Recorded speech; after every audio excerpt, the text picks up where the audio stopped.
88,000 महात्मा सूत जी से पूछते हैं कि गुरुदेव ये बताइए कि भगवान ने भूख हुआ जना तपा ये सब अच्छे अच्छे लोग बनाए हैं, परंतु भगवान ने नरक क्यों बनाया? सूत जी कहने लगे कि हे ऋषियों, संसार में अलग अलग प्रकार के व्यक्ति हैं। कुछ ऐसे हैं जो साधन संपन्न है,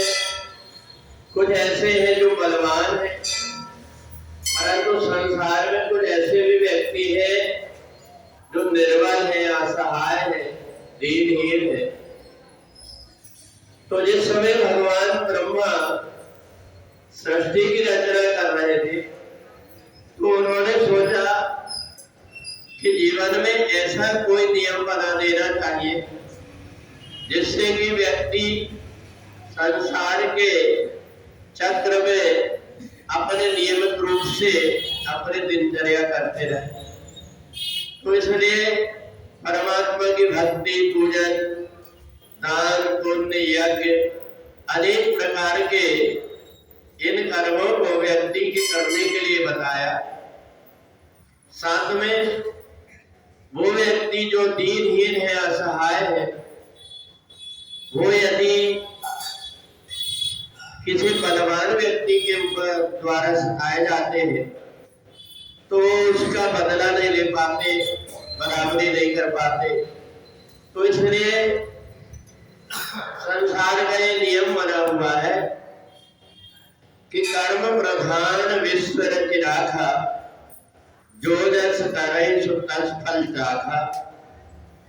तो जो व्यक्ति दीनहीन होते हैं उनको यदि कोई सताता है तो उन व्यक्ति को दंड देने के लिए नरक बना हुआ। और इसलिए कि जब ये जीवात्मा परमात्मा से उत्पन्न होता है और जब परमात्मा ही में ही जाकर के मिलता है तो उसको पवित्र करने के लिए उसने जो कुछ भी कर्म किया है उन कर्मों का यहीं पर निपटारा हो जाए, इसलिए नरक बना हुआ है। नरक में अनेक प्रकार की यात्रा जीवात्मा प्राप्त करता है और यहाँ से जब अपने कर्मों को भोग लेता है तो फिर वो भगवान के धाम को चला जाता है। तो सौनकादि ऋषियों ने पूछा कि ये बताइए कि क्या इस नरक से बचने का भी कोई उपाय है? सूत जी कहते हैं कि एक समय नारद जी ने भगवान विष्णु से पूछा था कि भगवान, मैंने आज नरक में जाकर के देखा कई प्रकार से जीवात्मा कष्ट पा रहे हैं, वो अपने कर्म का फल भोग रहे, ये बात तो जरूर है, परंतु आप तो दयालु हैं, कोमल चित्त अति दीन दयाला, आप ऐसा कोई उपाय बता दीजिए। जाने अनजाने में अगर कोई व्यक्ति कोई गलती कर लेता है तो उसको ऐसा कोई उपाय हो उससे छुटकारा मिल जाए। तो भगवान नारायण ने कहा कि देखो, कार्तिक के महीने में एक तिथि आएगी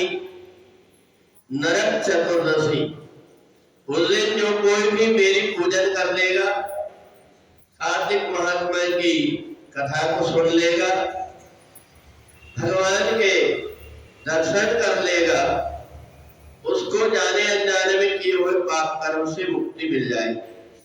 तो एक साल तक जितने प्रकार के कर्म जाने अनजाने में हमारे द्वारा होते हैं, नरक चतुर्दशी के दिन यदि हम भगवान के मंदिर में पहुंच करके वहां दीपक लगा देते हैं और भगवान की पूजन करके भगवान के दर्शन कर लेते हैं तो हमारे एक वर्ष के जाने अनजाने पाप कर्म नष्ट हो जाते हैं। तो सूत जी स्वर्ग ऋषियों से कहते हैं कि अनेक प्रकार के विधान व्यक्ति के प्रायश्चित के लिए बने हुए हैं और फिर भी व्यक्ति अगर इन कर्मों को नहीं कर पाता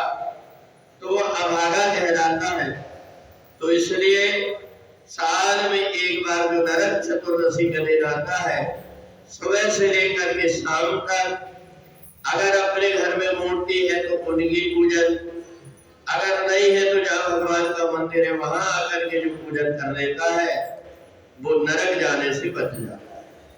बोले सच्चिदानंद भगवान की